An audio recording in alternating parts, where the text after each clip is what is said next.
Assalamualaikum warahmatullahi wabarakatuh. Perkenalkan, saya Didi Prayugo, asal sekolah SD Negeri 3 Laten, Kabupaten Banyuwangi, Provinsi Jawa Timur.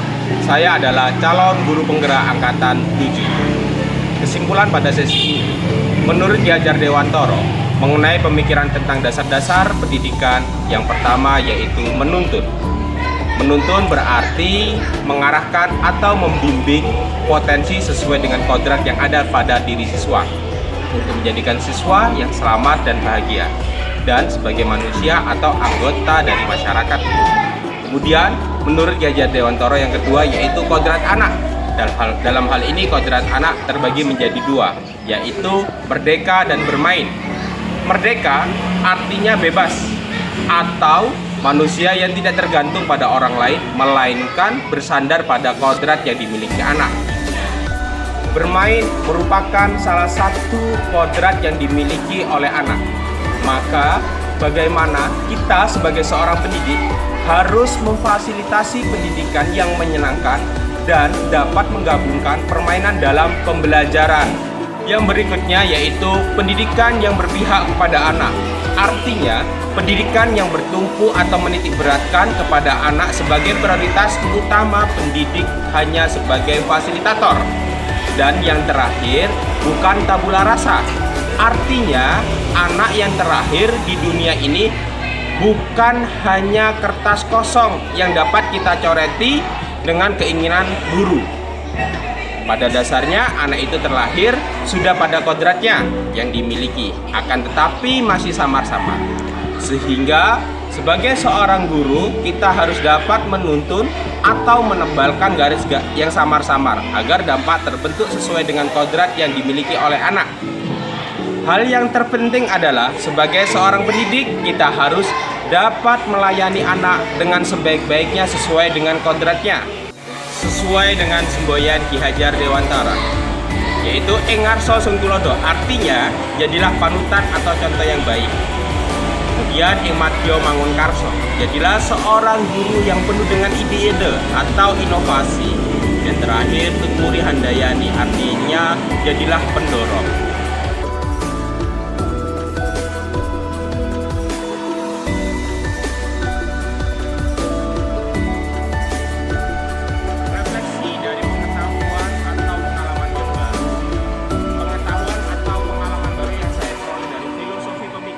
Dewantara adalah bagaimana kita sebagai pendidik dapat melayani anak, kita dapat menuntun anak sesuai dengan kodratnya yang menghubungkan kodrat alam dan kodrat zaman, yang berarti kita sebagai pendidik harus dapat memfasilitasi siswa dalam proses pembelajarannya untuk berkembang sesuai dengan kodratnya dan sesuai dengan kodrat zaman untuk mencapai kecakapan abad 21.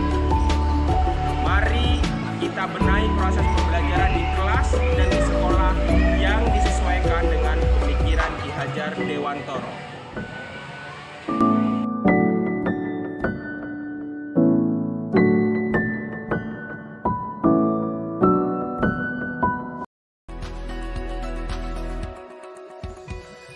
Salah satu implementasi dari pemikiran Ki Hajar Dewantara adalah mengenai kodrat anak bermain. Jadi di sini proses pembelajaran yang saya lakukan adalah mengaitkan permainan pada proses pelajaran dengan menghasilkan karya, yaitu dengan menggunakan proyek based learning. Jadi di sini anak-anak sedikit bermain akan tetapi juga sambil belajar.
Konteks lokal, sosial, dan budaya yang saya ambil yaitu mengenai kebiasaan di masyarakat, yaitu jimpitan. Jimpitan dapat kita aplikasikan ke dalam kelas ataupun sekolah, yaitu dengan program SAS, yaitu Siswa Asuh Sebaya. Di program ini, siswa akan dengan seikhlasnya untuk menyumbangkan yang nantinya akan disalurkan kepada siswa yang kurang mampu untuk pemenuhan kebutuhan sekolah.